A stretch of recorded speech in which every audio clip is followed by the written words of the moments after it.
Halo kawan cuan, untuk bahas berita forex hari ini, aku akan bahas mengenai kebijakan terbaru dari RBNZ, Bank Sentralnya New Zealand, dan juga pergerakan Japanese Yen yang cukup tajam semalam.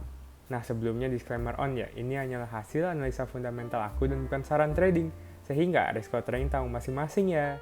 RBNZ, atau yang kita kenal dengan Reserve Bank of New Zealand, Bank Sentralnya New Zealand, itu tadi pagi pukul 8 waktu Indonesia Barat merilis kebijakan moneter terbarunya, di mana RBNZ memutuskan untuk menahan suku bunganya di angka 5,5%, sesuai dengan prediksi para analis dan pelaku pasar, dan membuat level 5,5% ini bertahan sejak bulan Mei 2023 kemarin.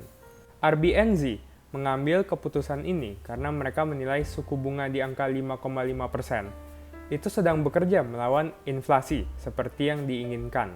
Membahas ekonominya New Zealand, RBNZ menyatakan kalau pertumbuhan ekonomi New Zealand itu sedang tertekan walaupun GDP kuartal 2-nya itu menunjukkan angka yang lebih baik daripada yang mereka perkirakan.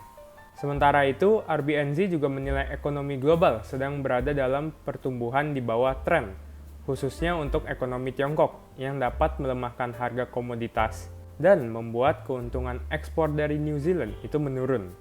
RBNZ menutup kebijakan barunya ini dengan menyampaikan kalau suku bunga di New Zealand akan dibiarkan di level yang restriktif ke depan untuk memastikan inflasi di New Zealand turun ke target RBNZ di range 1-3%. RBNZ pun tidak memberikan pernyataan kalau pengetatan lebih lanjut mungkin diperlukan, yang membuat para analis dan pelaku pasar menilai kalau kebijakannya RBNZ kali ini itu bersifat dovish.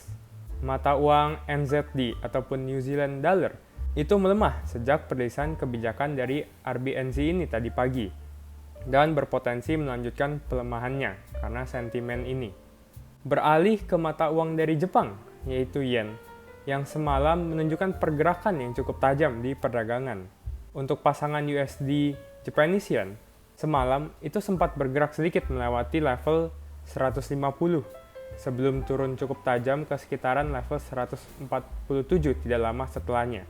Banyak pihak yang berspekulasi kalau ini merupakan aksi intervensi dari Bank of Japan. Namun hingga sekarang, Bank of Japan pun tidak memberikan komentar apapun terkait hal ini. Terdapat juga pihak lainnya yang mengatakan kalau pergerakan ini bukanlah aksi dari intervensi Bank of Japan, melainkan karena banyaknya order sell di sekitar level 150 yang aktif semalam. Selain itu, turunnya pasangan USD Japanese Yen semalam ini itu hanya memiliki range sekitar 2% dan berbeda dari intervensi Bank of Japan yang dilakukan tahun lalu yang rata-rata bergerak sebanyak 4%. Namun, baik aksi semalam adalah aksi intervensi Bank of Japan atau bukan, sepertinya jika Japanese Yen melemah cukup tajam lagi, intervensi mungkin tidak akan terelakkan. Itulah bahas berita forex hari ini kawan cuan. Kalau menurutmu, apakah aksi Japanese Yen semalam yang bergerak cukup tajam itu merupakan hasil intervensi Bank of Japan atau bukan? Coba berikan prediksimu di kolom komentar di bawah ini ya kawan-kawan. Oh ya, selain itu jangan lupa juga untuk tekan tombol subscribe agar kamu tidak ketinggalan episode bahas berita forex berikutnya. Dan juga follow aku di IG dan juga di TikTok di @rw_beritaforex.